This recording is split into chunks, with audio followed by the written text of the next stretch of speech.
salute to you for tuning in. This is my show. Kin up, kin down. How vulnerable can you be? How transparent can you be? How PC would you rather be? Would you rather sugarcoat it? So kin up, you gotta be extremely raw, with whatever you're saying. And kin down, you have to, that's when you want to tone down your expression, okay? Tell them expression is gold. War is, it's a part of human nature, human life, human experience. It's kind of like death, right? It's one of those things. It's like we're so scared of it, rightfully so, because you vanish, never to be seen again. It's crazy. War is another thing. When you speak about war, people are like, oh, you're violent. No, war, no. But war is very normal. War's been happening since the Big Bang Theory, or if you believe in God being the creator, then war's been happening since God created Earth, the planet, and the above and below. War's been part of the human's journey. Now, right now, when we speak about black men, speak about black people, everybody's fending for themselves, trying to understand themselves, build for themselves, build for their family. And that's definitely like right to do. When we speak about the collective, I think about it like, what is it going to take for something to spark in black men? I'm sure our women want us to lead. I'm sure they don't even know what leadership look like, because clearly what we see when it comes to our overall social conversation, we don't understand what leadership look like. I ask a question.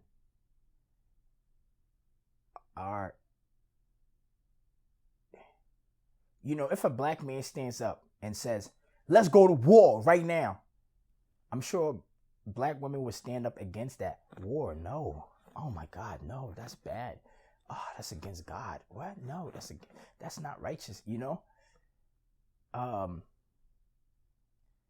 reason why white people were able to win and have been in control of the identity of black people globally and in control of black resources, black natural properties, black land, and the black mind is because they went to war with black people. They went to war and they defeated us. Yes, we are defeated. I know. They outsmarted us. They did all of that. When you talk about it, there's a lot of delusional niggas. Brother, that's not true. We won. We're winning. We're top right now. You just don't see it. And that brother wakes up and go works for a white man. Now, as far as telling the story, I do think that we should retell the story of slavery and oppression, colonization. We should tell the story differently when we telling it to our kids, because you don't want the kids to grow up feeling like they're losers. You know what I'm saying? So you can tell them the truth, but tell them your truth in a way where they understand that they're still powerful. So I believe that. And that's something that's to, even myself, I have to continue figuring out how to, let's say if I had a kid, how I would have to tell the kid the story. Because the way it's told now, it's really told and it's made the white man seem like he is the ultimate human god to the black man. You know what I'm saying? And we've bought into it, so we celebrate slavery. Like, we need to tell slavery. Yes, let's talk about the trauma, the pain. And I'm not saying live in a delusion like it didn't happen. Like, when people say, oh, we're smart, we're intelligent, we're kings, I'm not saying that. But I'm just saying, like, with the honesty of everything that's happened, when there isn't the readiness to tackle the issue, and we just living in a delusion, that's the thing that, kind of makes me go like, okay. Because when you're living in a delusion and you just saying, yes, we was kings, we used to be kings, but then, you go work for the white man. I'm not saying you shouldn't, I'm just saying like, and then you wake up and, you're trying to, your whole goal in life is to get to the status that a white man defines as that's successful. That's when you made it. You know what I'm saying? That's when you're living in that delusion. You know what I'm saying? So you got to be willing to fight.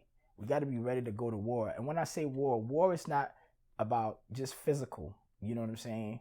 Like war is mental. Right now, war is virtual. There's many forms of wars now. You know what I'm saying? That humans have become equipped to. War is simply all the African countries literally saying, hey, you guys come and take our diamonds and gold and we charge y'all $20. Now we're charging y'all $100. If you don't want it, go somewhere else. You know what I'm saying? So it's not necessarily like, let's go pick up arms. It's not just that. But even if it was about, let's pick up arms, are black women ready for that? Are they going to support black men? Because when you want black men to step up, how did white men step up? How did Romans step up? How did the African tribes step up? Every generation, this is just facts. This is history. Don't fuck me. Don't shoot the messenger. Go look at history. Every generation had to go to war every empire had to go to war to assume power. They had to. They did. They went to war. They killed people. They fucking raped people. They fucking changed people's names or changed people's ideas or had them convert to their religion. You come to your country, y'all Muslims, okay, we're going to kill y'all, rape y'all, and then turn y'all into Christians or turn y'all into whatever we believe in. We force our ideology onto you and your kids, and then y'all grow up under us. That's how it's been in history. You know what I'm saying? Are black people ready for that? Are black women ready for that? So when we speak about stepping up, when we speak about power, black power, most niggas just want to be accepted by white people. Most niggas, when they speak about black power, they just want to get a job with a white man. They just want to be able to walk down the street and a white man just say, oh, yes, you are great. Not call him a nigger. You know what I'm saying? So with black men shitting on black women and black women shitting on black men, I troll with that shit. I'm going to keep it real with you because I know that is the most least valuable, nonsensical shit that we do, and people take it so serious. Oh, I can't believe this nigga said this. I can't believe this woman said this. So I just troll with that shit, man. Because if we really talking about power, we ain't even ready. We ain't ready. You know what I'm saying? So the other shit just for internet. For real. I'm keeping it real with you right now. I'm on a king seat, So,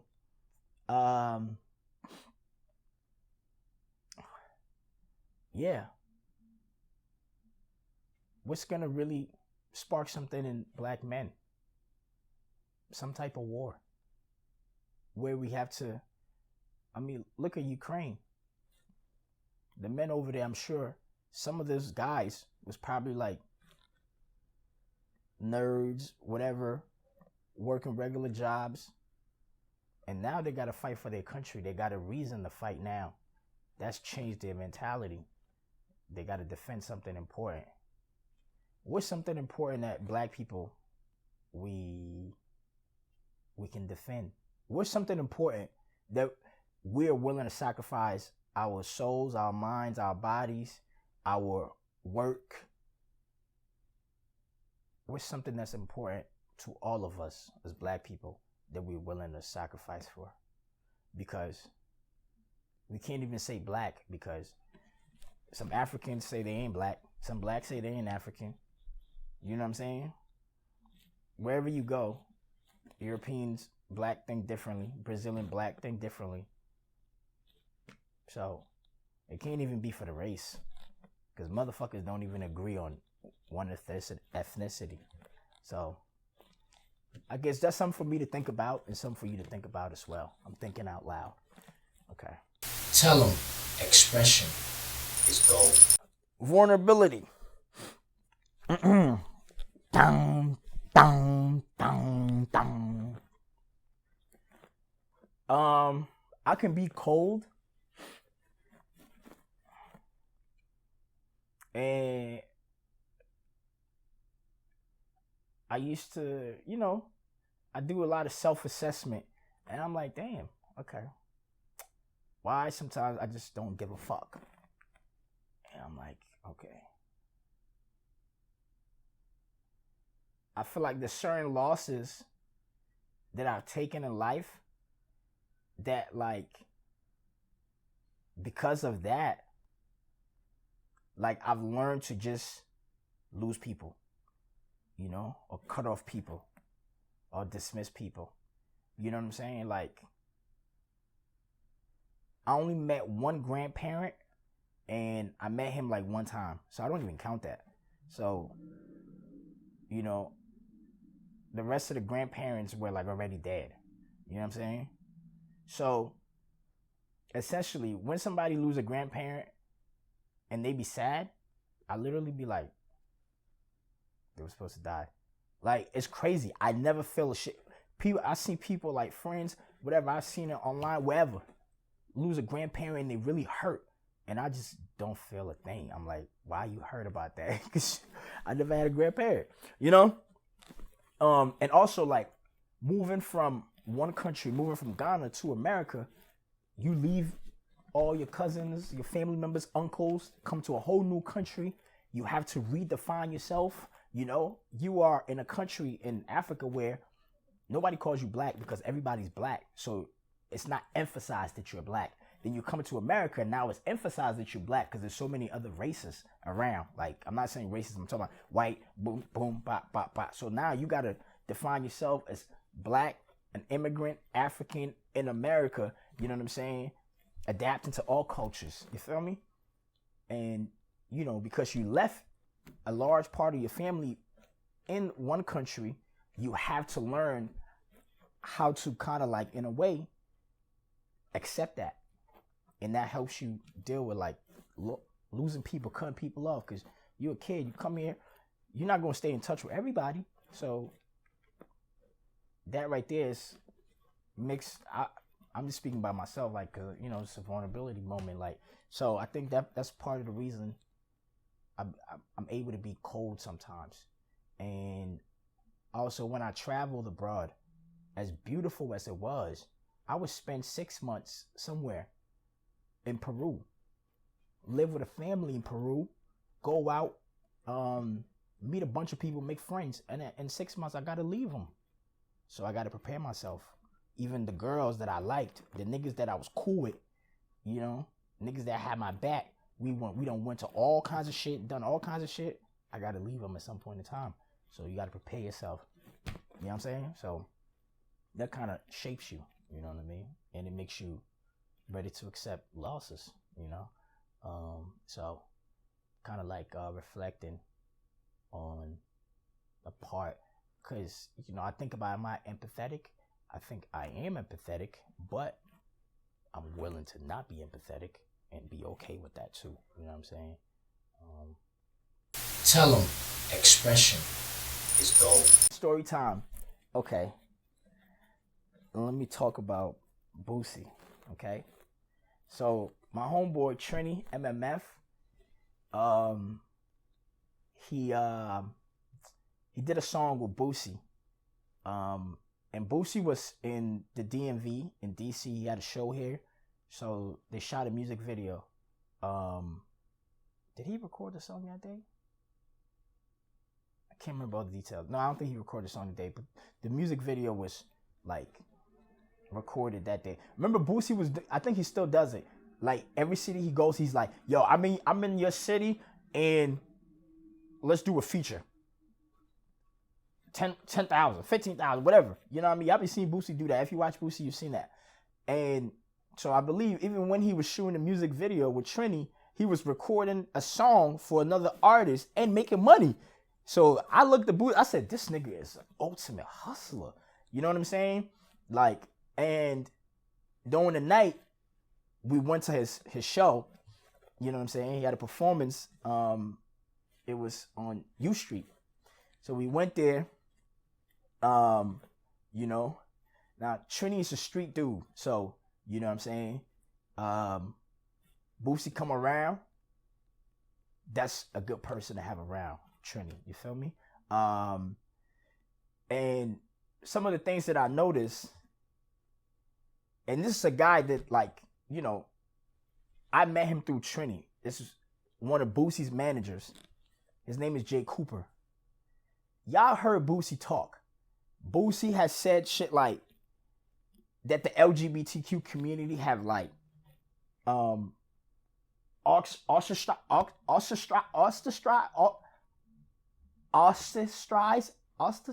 I gotta find how to say ostracized. Fuck. Give me a second, man. How the fuck you say that word? Ostracized? Oster.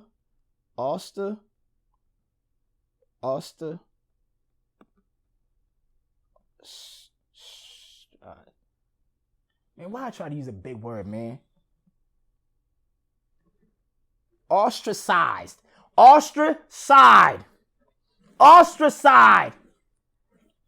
To exclude someone from a society or group. Yes, they try to do that with Boosie. They try to ostracize Boosie because Boosie speak his mind. And I think one time he was like, he had a 16-year-old son fuck a stripper or some shit. Some shit that he could have probably said 15 years ago, but now the same people that if he had said it 15 years ago would have laughed. Now they're like, oh, we can't believe Boosie said that.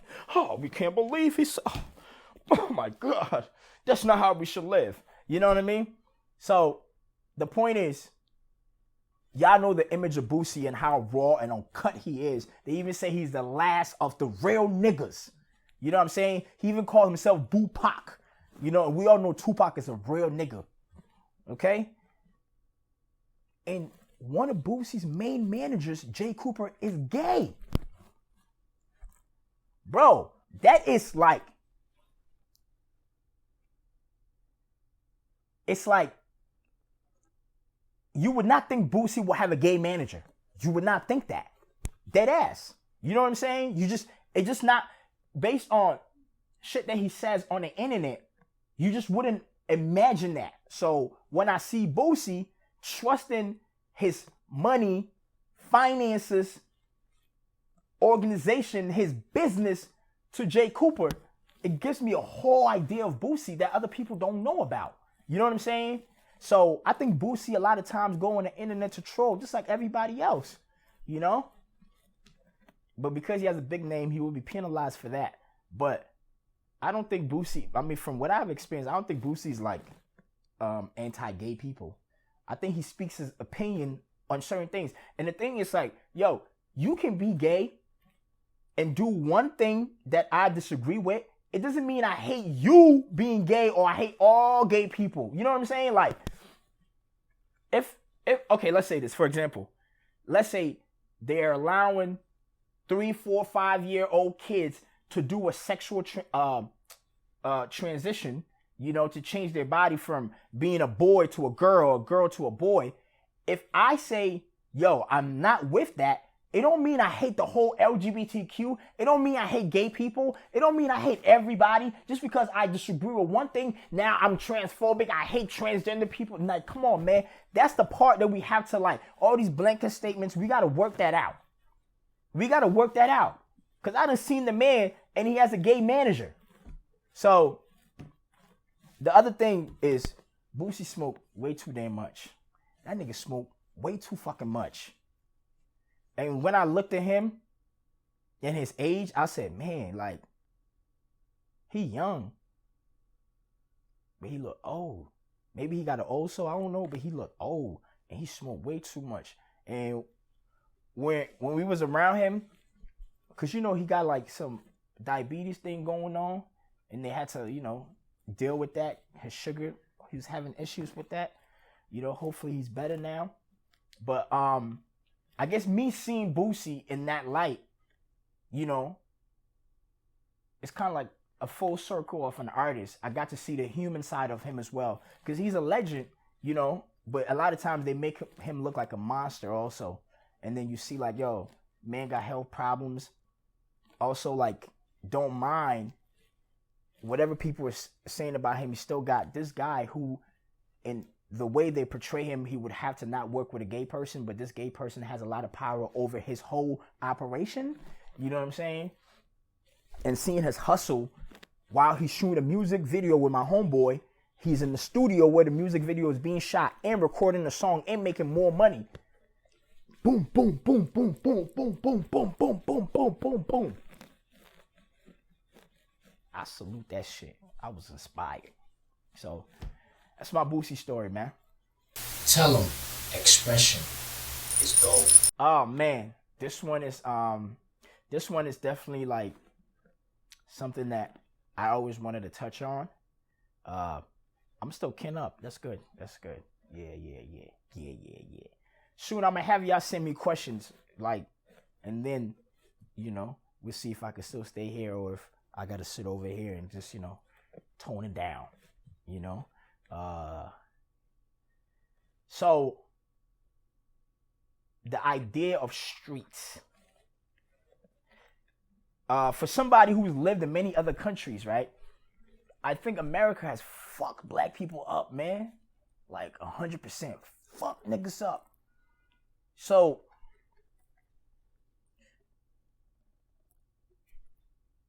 I believe that my mom is street. She might not say that she's street, but I believe she's street. I believe my pops is streets. I believe a lot of mothers, fathers in the projects in Africa, in Brazil, they all streets. They all street. Like, you know, street to me is just coming from the bottom and figuring out a way to make it so you can compete with the people that's born with a silver spoon and the people who are born and they are on a higher class. You street, you got to compete with those people and you got to find your way, maneuver, finesse. That's the simple with street. That's it. That's street. Dead ass. In America, they've defined street like you got to be violent. And that's where these young brothers go wrong. They've defined street like, yo, somebody would be like, are you street? Man, you ain't street. How many bodies you got? You don't got to kill to be street. You know what I'm saying? Like, those niggas that do that, just call them violent niggas. Just call them thugs or some shit. You know what I'm saying? Just give them a whole different name, because there's a lot of people in the streets that's making money, quiet. They ain't out here trying to catch nobody, and they're making money. You think every nigga that's doing some illegal thing or finessing or trying to find their way, who is in the streets from the projects, hood, whatever you want to call it, you think they all like are violent? No. But the idea they painted in America and made everybody feel like they gotta be violent is that energy that now niggas feel like they gotta live in that, because that is the storyline and they gotta play a role and they gotta be violent when you could literally make your money and not have to be violent. But niggas feel like they gotta make their money and emphasize that they're violent, and that's what makes them men. You know what I mean? Look, like I lived in Brazil 3 years, in and out, and like to go to a country that's, you know, I'm in Rio, which is also got violence, you know. It's a developing country, developing nation, as they call it. You know what I'm saying? To be able to go to the favela and make relationships with people and to learn the language, to go not speaking the language and come out learning the language and being able to like do business and maneuver out there in all levels of business. You see what I'm saying? You got to have a lot of street smarts, a lot of street skills, and it don't all have to be violent. You got to know how to deal with people. You know what I'm saying? Like, the person who has the upper hand is the nigga that can talk to corporate people and also talk to street people and do business. Because at the end of the day, what do men value the most? Respect. Who can respectfully communicate with men in different positions and come to an agreement. That's it. Simple as that. You know what I mean? When I was in Brazil, like, you know, this couple niggas that came in there that, like, they didn't know how to maneuver in Brazil. In America, they would be considered like street niggas. But they over there, and I gotta make sure they're good. You know what I'm saying? Because they don't know shit over there. They will get finesse out their asshole. You know what I'm saying? So the way I look at street is, I think street is somebody who knows how to take the little they got and make something out of it and finesse their way out of tough situations or out of misfortunes that you were born in. And you are able to maneuver everywhere. So a street dude should be able to live in Chicago or Atlanta and move to Houston and make it there too. Move to Brazil and make it there too. Move to Nigeria and make it there too. That's what I consider street. The niggas that can only stay in their vicinity, I just call that hood. Because they're just good in their neighborhood. That's the only thing they understand. That little 4 square, when they get outside of it, they're fucked. That 4 square, they control the shit. They got the shit. They mobilize. They running shit there. That's all they understand though. You take them and you bring them somewhere else, kaputs. It's over. You know what I'm saying? So that's how I see hood, and then I see street as the other way. Street dude is somebody that can maneuver anywhere. You can go to Trinidad and talk to the Trini niggas, and them Trini niggas gonna give them that man respect. Like, you know what I'm saying? Yo, salute. We feel your energy. You know how to move. You understand what I'm saying? The other, which will be the soldier, who is the guy who just, you know, trying to catch a body right now. Trying to, you know what I mean? Like, that's still part of the streets, but that should be redefined so that the young kids that's growing up don't feel like to be street, they gotta be violent. Let the niggas that are violent be violent. Let the niggas that are the top dogs be the top dogs. Let the niggas that's rappers be the rappers. Let the niggas that's the drug dealers be the drug dealers. Let every nigga play a position, and then, you know, invest in the person that y'all believe has the most talent to get y'all out of there, and invest in that person. You know that this nigga right here, he the basketball player, he the rapper. When niggas is going on the drill, why you let the nigga get in the car? Why? Why would you let him get in the car? No, nigga, don't get in the car. You don't need to prove nothing. We got this. Nigga, go to the court. We're going to handle this. We're going to come back and watch you in the court. You know? Like, and then do that with all the niggas that got talent. Be the soldier. You know what I'm saying? The soldiers that go to Iraq to fight, they don't want Obama on the soil fighting next to them. They want Obama to be over there protecting the country, making decisions and keeping everybody calm and being the face of, you know, the nation's confidence and peace and whatever. You know what I'm saying? Like, everybody got to play their role, you know? And everybody got to accept their role and then play your role. Accept it. Yo, this is what I'm good at. This is what the fuck I'm good at. And it's what helps the team. So fuck it. I'm going to play my role. And then the king, you got to respect that, yo, when you get to a certain position and you can bring everybody along, bring them along. Obviously, y'all got to make a decision. If y'all can't bring somebody along, make that decision. We can't bring this person along. We giving this person 1, 2, 3, 4 chances. They still on that shit, man. We in a whole different zone now. And you still in that bullshit. You know what I mean? But at the end of the day, we got to invest in ourselves. And we have to redefine the things that we upheld so much. And a lot of those concepts was not even our concepts. Somebody gave it to us and we struggling trying to live by them. And as we break them, let's redefine them for the purpose of progress, though. Tell them expression is gold. So in my expression, square up. You know, if you listen to Square Up, the first line, that I say is, I don't care what I'm supposed to believe. I'm rebelling.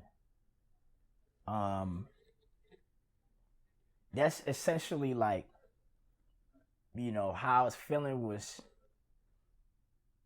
the whole expression piece is about tackling life, saying, hey, it's me and you, life. You know what I'm saying? Like, I can get everything that I want, but there's something about life, meaning, purpose, understanding, something that me and you got to tackle life. So it's been very difficult on this journey. It's been amazing, but it's also been difficult. But I realized that you are the one I need to get a hold of, get an understanding of. You the one that I need to tackle. You, life. So square up. So that was the expression, square up, life. Square up. Let's go. Square up. Come on. Square up. And it was like a lot of concepts, a lot of rules, things that other people have passed on that I question. And it's like, now it's like, okay, fuck it. I don't care. I'm rebelling. Fuck it. I'm going to redefine what a man means to me. You know what I'm saying? Fuck it. So that was that. And then the second line is, Hove is a god and Plato is a peasant. We all gods and God's reflection. You know what I'm saying? And Hove is somebody that's going to be remembered, just like how Plato is remembered. You know what I'm saying? And I grew up, and you see a lot of times, people will be like, yo, you trying to be like Pop, you trying to be like Jay-Z, you trying to be like 50 Cent, you trying to be like this. And they clown you. And I'm like, okay, so that means we don't respect our own people. We don't respect our own gods, right? But if you say, yo, I want to be like Plato, yeah, that's what's up, yo, yeah, that's what's up. You know what I mean? Yeah, you know what I mean? Hove is just as philosophical as fucking Plato. You know what I'm saying? I don't read Plato. I listen to Hove. He said, I try to show niggas how to be kings, and all they wanted to be was soldiers. He said, standing outside of the situation gives you the perfect view. Just name a few lines that like added onto my thought process and philosophy. Where now if you were in a situation, step out of it so you can have a perfect view. Okay, you don't got to be a soldier. You a king. Be a king. A lot of niggas want to be soldiers. So, you get what I'm saying? So, what's wrong with us upholding these people? I listened to 50 Cent audiobook. It's amazing. 50 Cent is a god. He's a fucking genius. It's amazing. The audiobook is amazing, and how he tackles fear.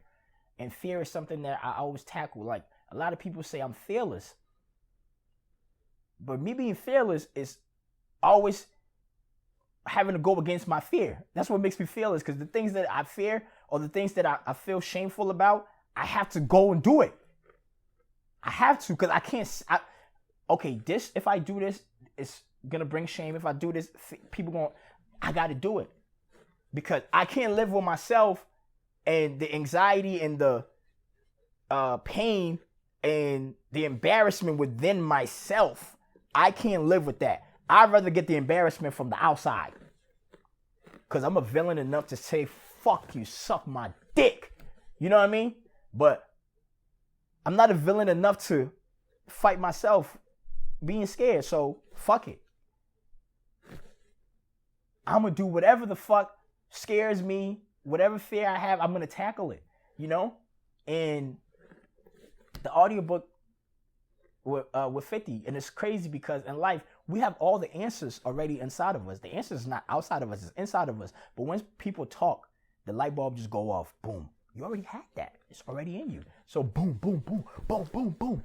I'm like, whoa. I operate like this. You know what I'm saying? So, you know, I said Hov is a god and Plato is a peasant. Because Plato, that's white people's god. You know? And what's wrong with me uplifting our own as our God?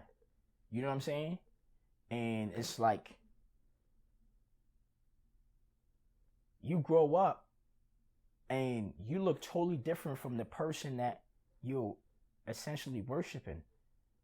And Plato, Aristotle, man, I want to be like that. Oh man, these guys is great. But then you're looking at the people that look at you, man, these niggas ain't shit. They just rappers. Nah, they philosophers, man. They geniuses, man. They like really reflecting. They telling their stories and they reflecting and they giving gems. Don't get me wrong, there's some motherfuckers that don't give no gems. But go listen to a Nas album. Go listen to a Pac. Go listen to Hov. You're gonna hear gems. You know what I'm saying? And 1,000 years from now, they're gonna look at some rappers and say, oh, disgusting. They were disgusting. But they're gonna look at people like Hov and say, he had the key to life. You're gonna look at Pac. His music is still relevant to this day. That's power. To be able to speak 20, 35 years ago and the shit is still relevant. And he was so young and did so much, you know? So when I say that, it's me saying, I'm valuing the people that look like me over the people that don't look like me that I've been told to value more than the people that look like me. So that's what that line was. You know?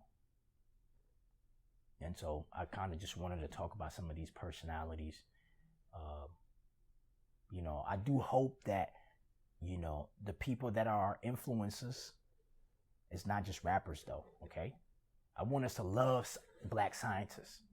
I want us to love, like, you know, other black people that are going to bring value, you know, other creators, I should say, you know, just as much as we love rappers, you know.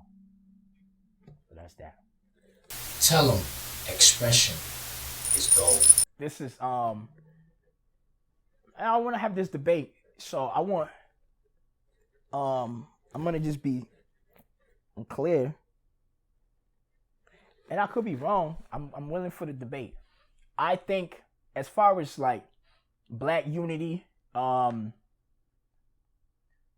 know, coast to coast, ocean to ocean, South America, Europe, Africa, the Americas. It's crazy. I've been to all these places.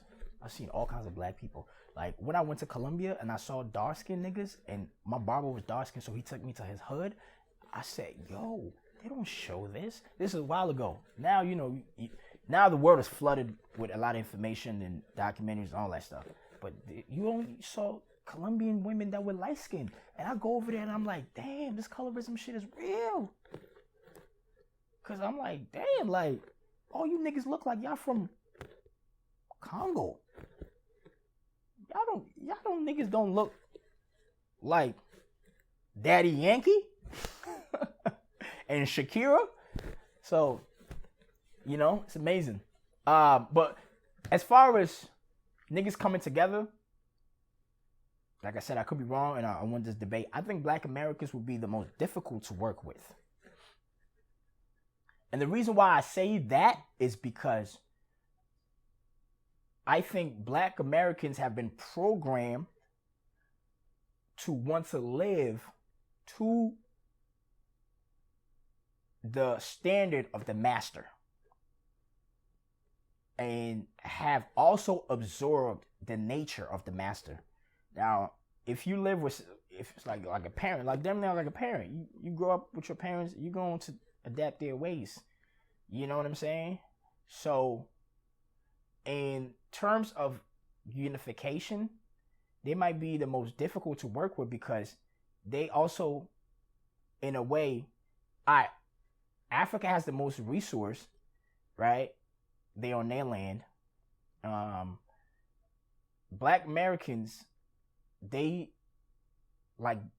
have the dominating culture.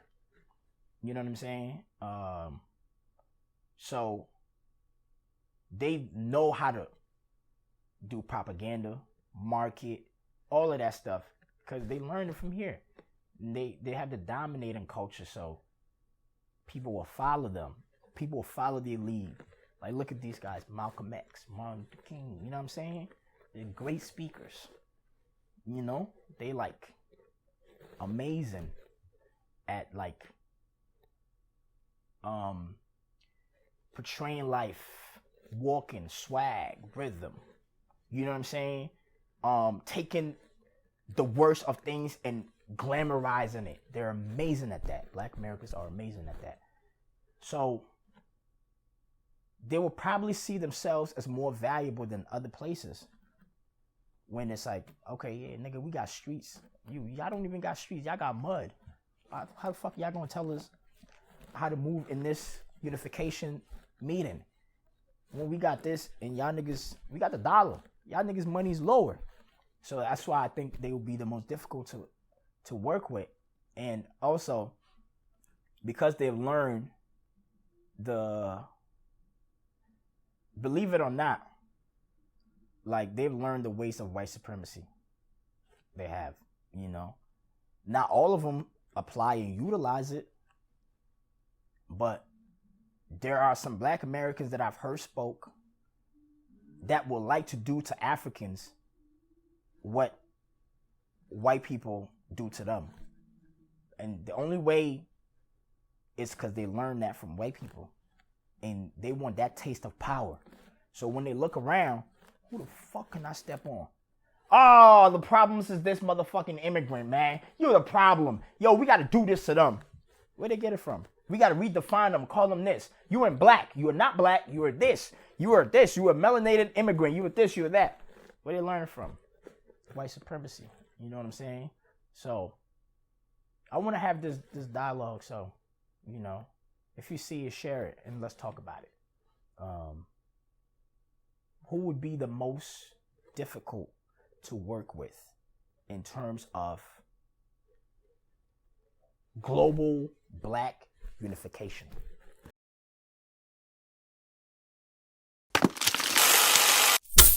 Okay, how?